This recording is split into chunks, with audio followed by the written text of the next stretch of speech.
Plus, some big-time quarterback matchups this weekend. Brady versus Rodgers. Ever hear of that, Max? I think so. How about Josh Allen? Patrick Mahomes. If Patrick Mahomes plays. We got a lot to talk about. His first take in the house. You know what time. We will see the big three in action for the first time together on the floor. Ain't no time for looking back. I'ma give it all I got. Oh my God. This is going to be such a problem. On my way. I ain't here to play games. I came to win. Oh, what a fake. Look at nice. Oh, Sexton is not human. 18 straight for the Cavaliers. 42 for Colin Sexton. Tip your hat. Tip your hat.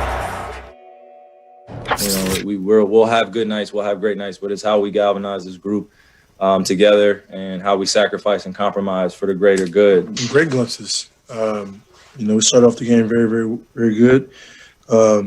Just the entire game, we just got to find a way to get stops when we need to. It felt perfect. It felt like we belong together. This journey together is going to be fun. You know, it was a tough first start, and especially it was an up and down game for us. But I like where we are.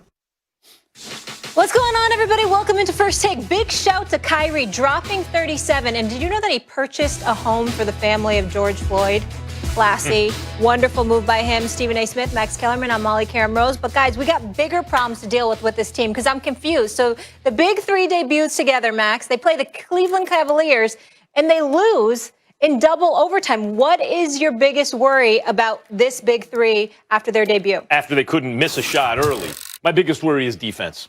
Defense is my biggest worry on this team. I would throw in depth, but that's why I thought they needed Kyrie Irving. We were debating that earlier this week. I thought they needed Kyrie because once Dinwiddie got hurt and then they traded LeVert and Jared Allen, they needed, because they were so thin, they needed another high-end performer to take some of the burden off of KD and James Harden. But they have that now. They have that. Even though it's a thin roster, the top three are so explosive offensively. Can score at all three levels, right? They can shoot from the outside. I mean, sure, Harden could hit mid-ranges if he wanted to, and in the paint, the whole thing. But the defense is a problem. I know it was 2 overtimes. They gave up 147 points, and they were trailing for most of the game. The defense is going to be a problem also because you could talk about DeAndre Jordan, and he could give you 20 minutes and do some things. But Jared Allen's a real NBA player who can play real minutes and especially help you on the defensive glass. The defensive possession's not over just because you make a stop or get in a good position. If they're getting the rebound, it's no good. You have to also get that. They're going to have to bring someone in, and they're going to have to develop a defensive identity. Because from what I saw yesterday, if someone said, what's the biggest problem on this team right now, it's the defense. Well, listen, I can understand where you're coming from, but I think you missed the biggest point as to why you pointed out the defense. Did you know that the Cleveland Cavaliers have the second worst offense in the National Basketball Association? They rank 29th. Out of 30 teams, second worst. They ranked 29th out of 30 teams in the NBA offensively and dropped 147 on the Brooklyn Nets without Darius Garland, without Kevin Love. So I just wanted to throw that out. But that still ain't the biggest takeaway from yesterday's game. I got news for you, Max. How about not getting the ball to Kevin Durant when it counted most? How about Kyrie Irving taking 28 shots, 3 more shots than Kevin Durant? How about Kyrie Irving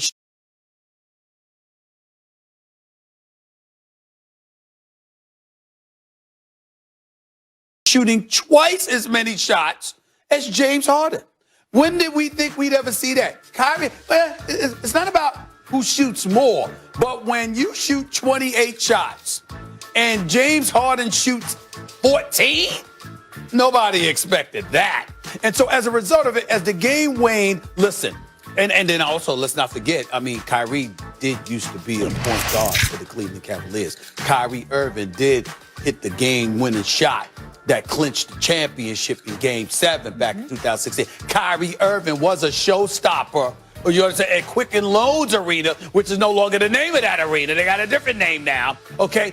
That Kyrie Irving, who, by the way, they paid tribute to during the game. But the other point guard there now, Sexton, finished with 42. And, oh, by the way, 22 in the overtime. Which says what about the defense? I understand that. But you're looking at the defense collectively. I'm looking at Kyrie Irving.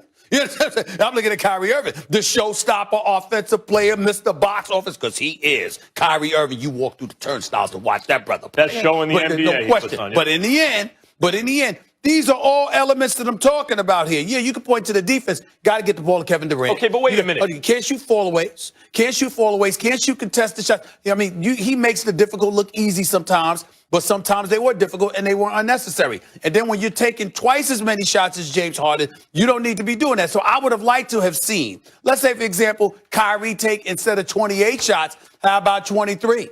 And Harden has about 19, and KD has his 25. Oh. That's what I would have liked. You know what I liked about what Kyrie did, though, is everyone's looking for that. Is Kyrie going to dominate the ball? Is he going to be able to share? Instead of letting that dictate to him and change his game, he just did his thing. It's his first game back. They'll figure that out. I'm not too worried about it. By the way, they'll figure that out. That's not what you said for years. I'm not talking about on the court that I'm worried. I'm talking about I'm talking about on the court. I'm talking about on the court.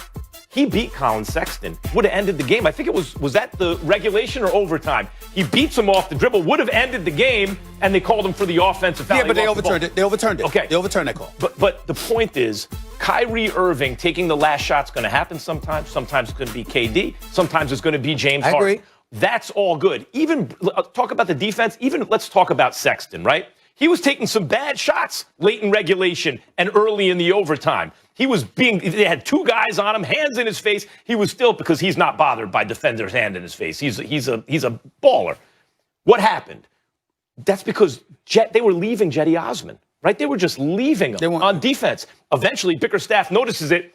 Osman, I think he cut to the basket, gave him the ball, and they realized, okay, we can't leave Osman. We have to have, so now it's one guy. He had 25. Early on, he was hot, but late in regulation and early in overtime, they would just leave him defensively. Eventually, when they made him pay for it, now they can't just leave Osman. Now it's only one guy on Sexton, and he started lighting it up. They have defensive. They're going to have to get their defensive identity together. They have defensive issues. I'm not saying that they don't have defensive issues. Obviously, I pointed out that they ranked, listen, the Nets ranked the 25th, and they gave up 147 to the 29th ranked offense in the National Basketball Association. I'm not denying that. What I'm saying is when I walk away from this team, looking at this team last night, the biggest concern to me is that you cannot have a discrepancy where Kyrie Irving shows up on the court and shoots twice as many times as Harden. Now, Harden had a triple-double, and so Harden could have been passing up shots himself, and we understand that. But in the end, you're going to have to even the scales to some degree. When we talk about continuity, in terms of expectations, looking at a team and saying, okay, this is what you should expect from them. I'm saying KD shooting about 25 times, Kyrie Irving shooting around 23 times, James Harden shooting about 19, 20, 21 times. That should be what it is. And the only reason why James Harden would elevate those numbers in terms of field goal attempts is because he's basically your point guard. For people to sit there, because James Harden had 12 assists. KD had 8. Kyrie had 3. You know why? Because for the most part, James Harden was pretty much running the show, which we know. Because listen, if James Harden is your point guard, there's nothing wrong with that. And he may sacrifice shot attempts to make sure he feeds others because he's better at that than Kyrie Irving, to be honest with you. But in the end, you have to make sure that this dude that's averaged 30 over the last 3 years, at least 29 over the last 4, at least 28 over the last 5, you cannot have him shooting 14 shots to your 28 if you expect Brooklyn to be successful. And you certainly can't avoid giving KD the ball when I'm with that, but those two different points. You saying why doesn't KD have the ball at the end of the game versus can Kyrie play team ball? What you bring up about Harden is right, and people should understand. When he's called a selfish player, I've never really agreed with that. He's never been a selfish Harden player. does and has always done what his team needed him to do. Hasn't always hit the big shots. That's my issue with him. But if you need him to set up teammates, he'll do that. We saw how well he played together with KD their first couple games. Now Kyrie's back, and it starts to fray. That's not, to me, about KD needs the last shot. Any of those 3 guys could take the last shot. I'll tell you what else. If Harris has a look, he can take the last shot. He shoots better than all those guys, just can't get it himself the way they can. So that's not really my issue. KD must play hero ball at the end. My issue is, can Kyrie fit in with those two the way, on offense, the way Harden and KD fit in together? And even that, to me, is not as big as the defense. I think it is a big deal. It is just as big as defense when you talk about James Harden and Kyrie Irving. You've got to work that out. Yeah. Okay, you got to work that out, and you've got to work out understanding no matter how great got to leave it there. Yeah. Hot I am. Yeah. I'm not KD. Yeah, but he got to have the ball. He's not playing second fiddle to nobody.